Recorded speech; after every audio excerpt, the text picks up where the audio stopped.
It is indeed a special privilege for me to be here with you, though I don't know anything about liver diseases.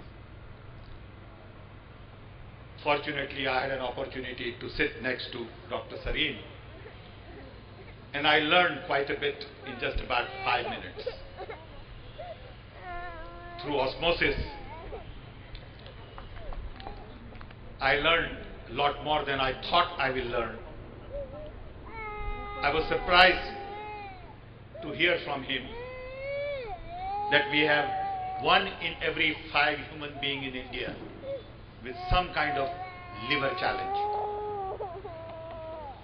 More than 60 million people in this country have liver disease, lot bigger number than heart disease. 400 times more death in this country related to liver disease than AIDS. Now this is shocking. AIDS get a lot of publicity. You hardly hear about liver disease. I know a little bit about liver disease because my mother had one and she died out of liver cancer. She had 8 kids, all born in a small little village in Orissa. No electricity, no water, no doctor, no pharmacy, no schools. All 8 out of 8 turned out to be mentally healthy, physically healthy. They must have done something right. She was very healthy all her life. In the latter part of her life in Chicago, one fine day we found that she has liver disease. By the time we could find it, it was on its way. And we knew that it's a matter of a couple of years. So when I spoke to Dr. Sareen, he said, this is known as walking gene. That if mother had liver disease, probability of my having liver disease is very high. If she got it at 75, I probably will get it earlier.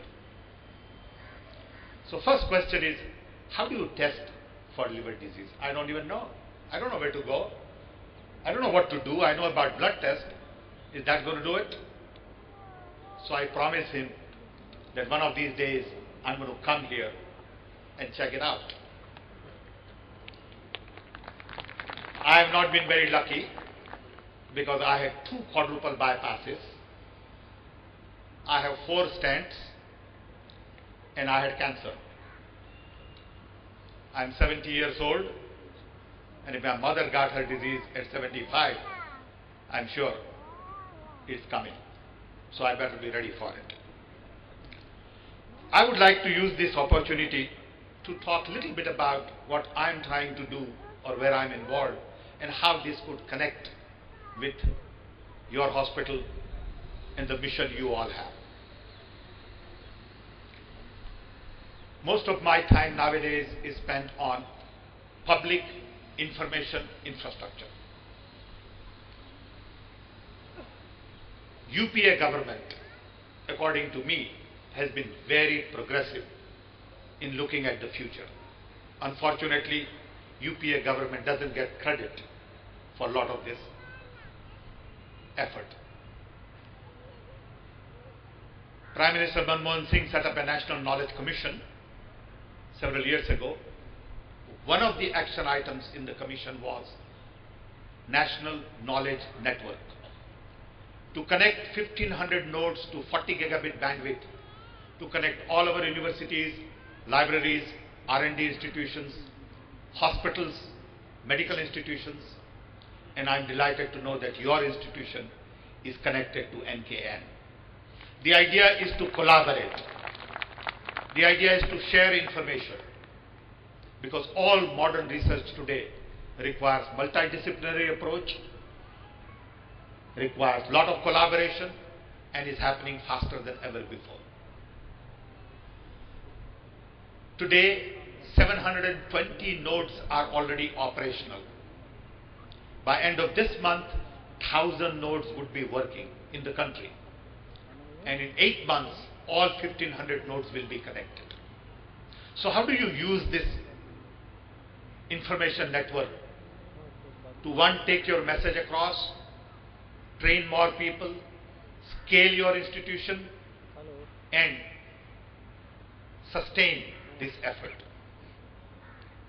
2, Government of India has just approved huge investment of the tune of 30,000 crores to connect 250,000 panchayats to optical fiber. In 2 years, all of 250,000 panchayats would be connected to optical fiber. In other words, we will create information highways so that information on liver patients in every district, every panchayat would be essentially available to you. All of this effort is geared towards democratizing information, opening up the system, bring about transparency, accountability. These are the tools of tomorrow on which this government probably would wind up spending close to 100,000 crores. This is not small. I don't know of any government today in the world who would take these kinds of bold initiatives. It is not just about fiber. It's about software. It's about security. It's about applications. It's about standards, buildings. Like we have 32 million court cases, and we are trying to computerize all of the court cases. So how do we use this modern infrastructure to really deliver public services, improve health, improve education? Because all of the models of the past don't make sense anymore. Children today do not learn the same way I learned 60 years ago or 50 years ago. How do you use this infrastructure? How do we think of reaching out to large number of people in a country like India? Is a major challenge. We cannot go on doing things the way we have been doing in the past. And that brings us to innovation. We need to think out of the box. We need to think very differently. We need to at times forget about our past and really reach out to look at things in different light, with different tools, to solve different kinds of problems. We are spending fair amount of time on creating ecosystem for innovations. We have National Innovation Council, setting up state level councils, sectorial councils, huge innovation fund, innovations at clusters, innovations in universities.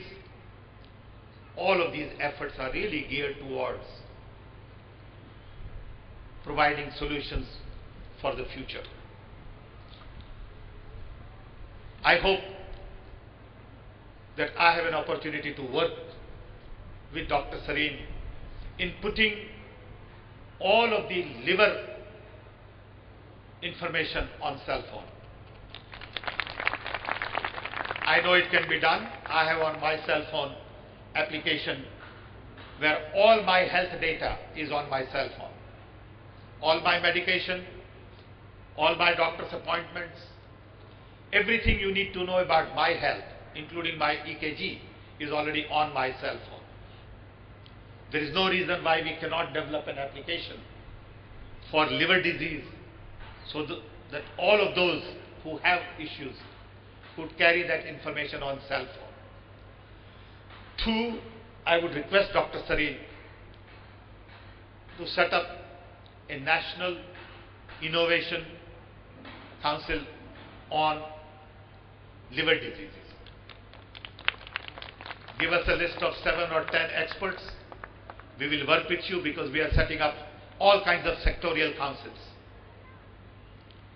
We'll work with you to see if you can help us prepare a blueprint for the next 10 years as to what is that we need to do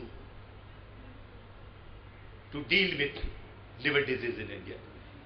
It is indeed a very serious issue if his numbers are right, and I don't doubt his information. I am shocked to learn that 1 in every 5 human beings in India has liver challenge. I am shocked to learn that 60 million patients in India have liver disease. I am shocked to learn that there are 400 times more deaths per year out of liver disease in India than AIDS. I think it requires a lot of serious effort. I am delighted to be here today. I want to wish you all great success. I am very impressed with Dr. Sareen and his team and all the work you have done, which is right in front of us. You don't need to go too far, just look up and you can see what you have done in 2 years, which is indeed remarkable. I hope to come back again. I hope this is not my first and last visit. I do want to seriously consider putting liver disease on cell phone. We know how to do it from the software angle, but we don't have the expertise in domain, and that's where we need to collaborate with you. Once again, thank you for giving